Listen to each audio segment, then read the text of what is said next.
Types आहेत. Initial assessment, then problem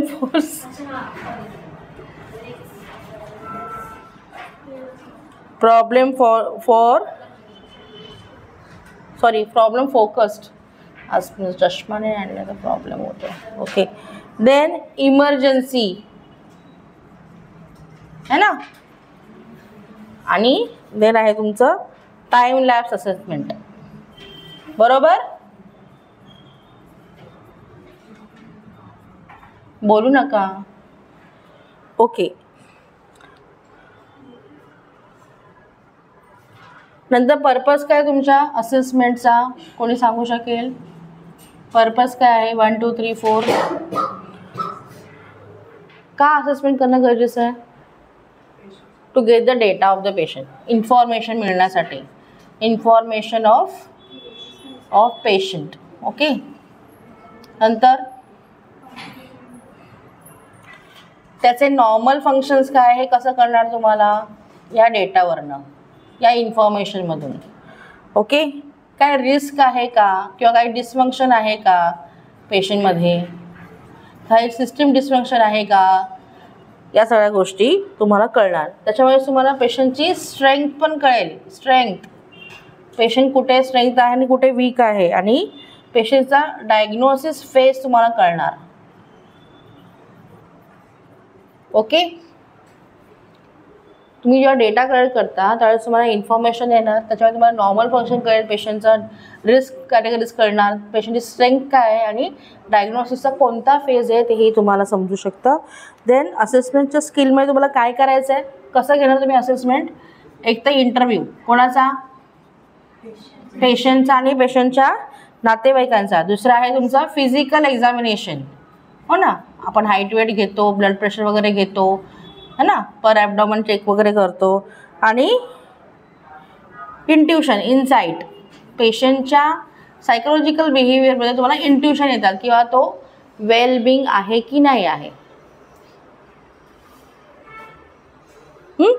okay, then ॲक्टिव्हिटीमध्ये आपण काय करतो? हां, डेटा आपण काय करतो? कलेक्ट करतो, है ना, कलेक्ट डेटा, नंतर तो व्हॅलिडेट करतो, तो बरोबर आहे की नाही हे कोण करणार? Validate data. तुमची जी हेड नर्स असेल ना, तुमची सुपिरियर नर्स असेल ती करते. ओके, ऑर्गनायझेशन, ऑर्गनायझिंग डेटा कोण करतं? Okay, again leading, organise data कोण करतं? पेशंटला डेटा मिळाला तर कोण ऑर्गनाईज करणार? माझी फाईल कोण ऑर्गनाईज करतं? Assign staff. Okay, and then documentation also being responsible for the assigned staff only. Document the data. Okay, collection of data, assigned staff, organize data, assigned staff, document the data, assigned staff. फक्त validation जे आहे ना, जे तुम्ही data collect केलेला तो बरोबर आहे की नाही हे बघण्याचं काम कोण करतं? तुमची टीम लीडर करते किंवा तुमची हेड नर्स करते, म्हणजे तुमच्या डिपार्टमेंटची जी हे असेल, नर्स इन्चार्ज जी असेल ना ती करते. Okay, because it's a nursing related process, त्यासाठी तुम्हाला कुठल्याही डॉक्टरची गरज नाही आहे. डॉक्टरची गरज नाही आहे टू व्हॅलिडेट डेटा. ओके, फक्त काम कोणाचं आहे? कलेक्शनचं, ऑर्गनायझेशनचं आणि डॉक्युमेंटेशनचं. जी स्टाफ असाईन आहे त्या पेशंटसाठी तीच कम्प्लिटली रिस्पॉन्सिबल आहे. बट व्हॅलिडेशनसाठी तिला टीम लिडरची गरज लागते किंवा नर्स इन्चार्ज. त्याला टीम लिडर पोस्ट काय आहे? कोणाला माहिती आहे टीम लिडर काय असतं?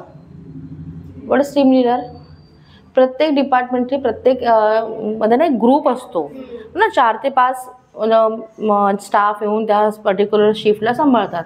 त्या शिफ्टमध्ये इन्चार्जेस, शिफ्ट स्टाफमध्ये ना एक जे ती सिनियर असते जी कुठल्याही ॲडमिनिस्ट्रेटिव्हचे ती कॉल घेऊ शकते.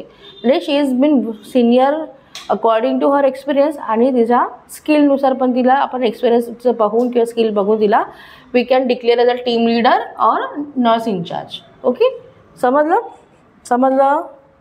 ओके, नाव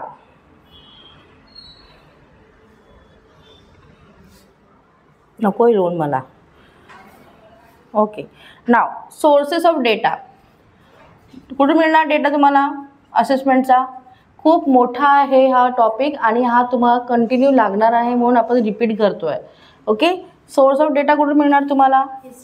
हिस्ट्री. तर प्रायमरीमध्ये तुम्हाला काय ना पेशंट्स प्रायमरी शीट जी असते ना, प्रायमरीमध्ये तुमच्या क्लायंटची जी हिस्ट्री असते, डेटा जो असतो, primary source of data of your history sheet.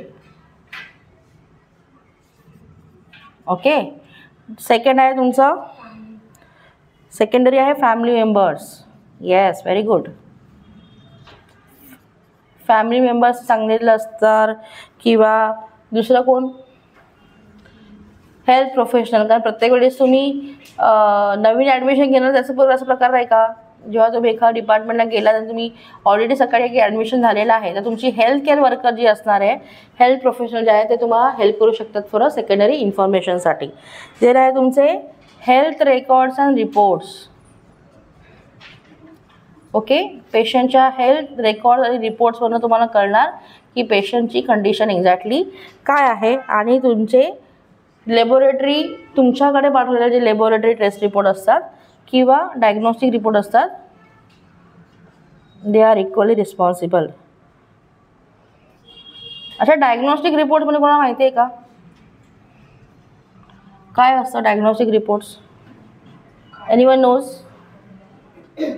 Anyone knows? Yes. So the test which can be helped to diagnose the patient can be considered diagnosis of the patient. तर ह्याच्यामध्ये काय आहे, suppose एखादा ECG तुम्ही केलं आहे पेशंटचा, जर चेस्ट पेन आहे आणि ECG केलं आहे, जर ECG नॉर्मल असेल तर त्याला कार्डियक रिलेटेड इश्यू आहे का? ECG नॉर्मल असेल तर तुम्ही बोलाल का त्याला कार्डियक प्रॉब्लेम आहे?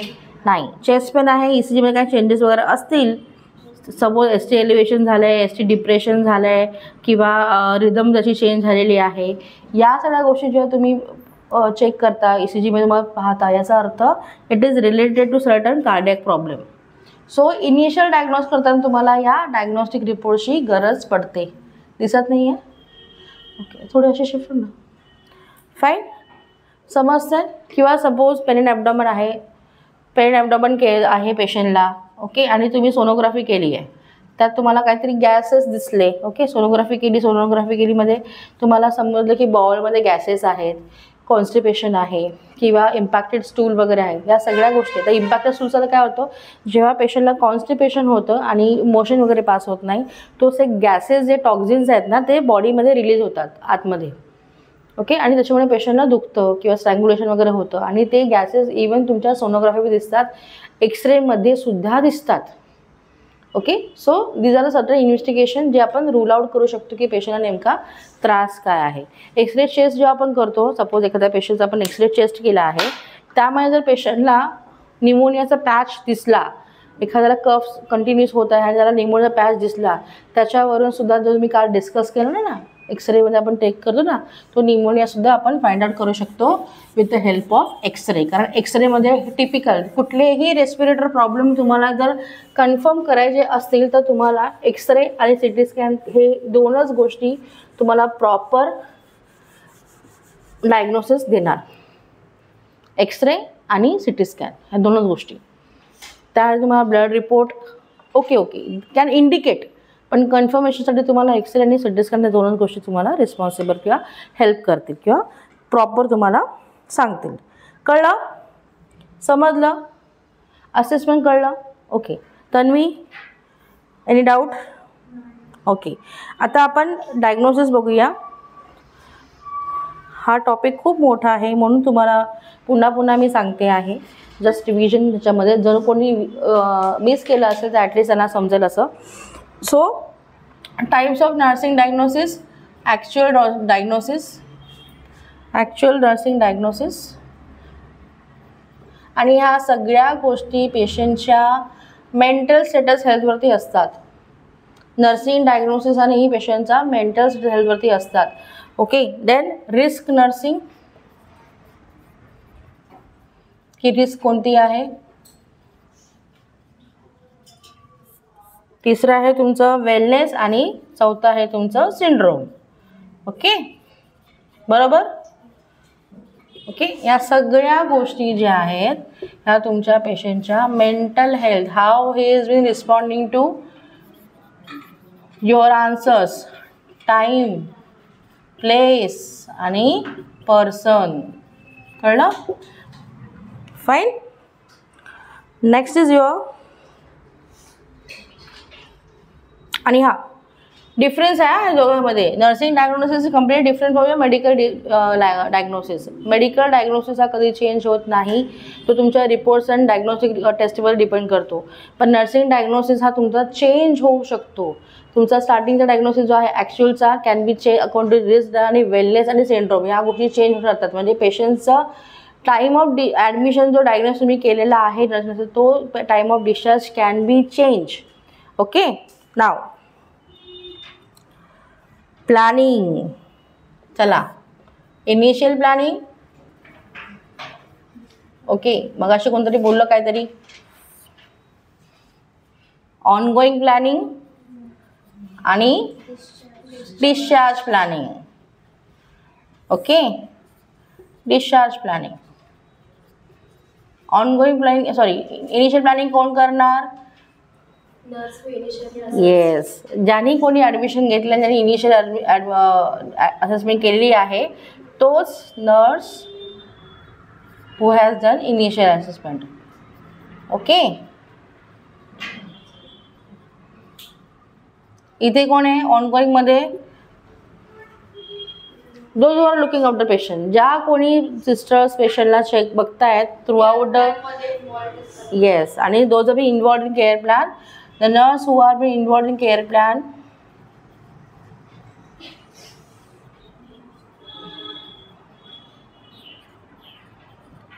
आणि discharge तुमचा those are involved in implementation आहे, त्याचा आउटकमवर डिपेंड करते आहे. आणि डिस्चार्ज आउटकम कसा आहे? डिस्चार्ज. ओके, की पेशंट ठीक झाला आहे, नाही झाला आहे, आणि depend on his clinical condition आपण त्याला काय हेल्थ एज्युकेशन देऊ शकतो, काय गायडन्स देऊ शकतो. That is all involved in discharge planning. Now it could be a short term. तुम्हाला प्लॅन कसं करायचं आहे? प्रायोरिटायझेशन द्यायचं आहे. सॉरी, येस, प्रायोरिटायझेशन द्यायचं आहे.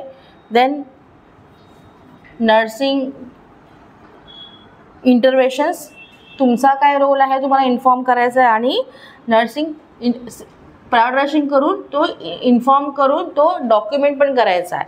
ओके. Now implementation. कुठल्या स्किल आहेत इम्प्लिमेंटेशनच्या? Sorry elements of planning. This prioritization, formulation of goals है ना, डिझायर, त्यात शॉर्ट टर्म आहे, लॉंग टर्म आहे तुमचा, देन इंटरव्हेन्शन्स आहेत. Okay. Okay. Now next is your implementation. इम्प्लिमेंटेशनला ज्या गोष्टी आपण असेस केल्या, प्लॅनिंग डायग्नोज केल्या, प्लॅनिंग केल्या, ते तुम्हाला आता फायनली इम्प्लिमेंट करायचे आहे. ओके. नाव त्याच्यामध्ये तुम्ही काय बघितलं, आपण काय डिस्कस केलं काल. इम्प्लिमेंटेशनला काय आहे की तुमचे कॉन्जिटिव्ह स्किल्स इम्पॉर्टंट आहेत, तुमचे introduce verbal and non verbal communications आहे, या सगळ्या गोष्टी इन्वॉल्व आहेत. सो एकदा आहे तुमचे कॉन्जिटिव्ह स्किल. बोला. कॉन्जिनिटिव्ह स्किल. ओके. त्याच्यामध्ये काय आहे ते? ओके. एक तर प्रॉब्लेम तुम्हाला फाइंड आउट करणं गरजेचं आहे आणि रिझॉल्व करायचं आहे, डिसिजन मेकिंग तुम्हाला पाहिजे इथे. दुसरं स्किल आहे तुमचं इंटरपर्सनल. हा एक खूप मोठा स्किल आहे. इंटरपर्सनल म्हणजे IPR, इंटरपर्सनल रिलेशनशिप असा एक मोठा वर्ड आहे. इंटरपर्सनल रिलेशनशिप याचा अर्थ तो IPR. तुम्ही कुठे जर इन फ्युचर एखाद्या कॉर्पोरेट लेवलला गेला तर तुम्हाला IPR हा नेहमी ऐकण्यात येईल हा वर्ड. आता IPRचा अर्थ काय होतो? आपले स्वतःचे आपल्या डिपार्टमेंटसोबत प्लस इतर डिपार्टमेंटल लोकांसोबत जे काही रिलेशन आहे हे तुमचा IPR दाखवतो. इंटरपर्सनल रिलेशनशिप म्हणजे तुम्ही एकमेकांशी किती कॉन्फिडंट आहात. जेव्हा तुम्हाला एखादं काम सांगितलं जातं तुम्ही किती ते जुजबी न करता किंवा एकदम फास्ट त्याच्यामध्ये करता, कुठल्याही प्रकारचा मेस न करता, कुठल्याही प्रकारचा कम्युनिकेशन प्रॉब्लेम न करता पेशंट्सला जास्तीत जास्त तुम्ही बेनिफिट द्यायचा प्रयत्न करता, हे तुमच्या IPRवर डिपेंड करतं. जर एखाद्या पर्सनसोबत तुमचं भांडण आहे आणि तो आता ऑन ड्युटी त्या डिपार्टमेंटला असेल, तुमचं काम करेल का? तुम्ही तरी कराल का? तुमचं पर्सनल ग्रज तिकडे येतं. म्हणून कुठल्याही डिपार्टमेंटशी भांडण न करता आपण we need to focus on patient care only. Okay, ठीक आहे. कारण आपण पेशंट सेंट्रिक डिपार्टमेंटला काम करतोय. जर पेशंट नसेल तर आपण काम करणार का? कोणाला जाऊन केअर करणार? कोणाला केअर करणार? कोणच नाही करू शकत तुम्ही. ठीक आहे. तर तुमचा रिस्पॉन्स आणि कम्युनिकेशन खूप मॅटर करतं. Then comes to your technical skill. Technical skill कसा डेव्हलप होणार? टेक्निकल स्किल परफॉर्म व्हायला तुम्हाला प्रॅक्टिस पाहिजे, हँड्स ऑन पाहिजे. तुम्ही एखादी प्रोसिजर किती सफाईने करता किंवा किती पटकन करता विदाउट एनी मेस, हे तुमचं टेक्निकल स्किल दाखवतं. तुम्हाला त्या प्रोसिजरबद्दल असलेलं नॉलेज दाखवतं. Okay, so technical skill is very very important. And then again evaluation. 1 2 3 4 ज्या गोष्टी आपण शिकल्या त्याचा जो रिझल्ट आहे तो तुमचा इव्हॅल्युएशनमध्ये येणार आहे. ओके, चलो, थँक्यू.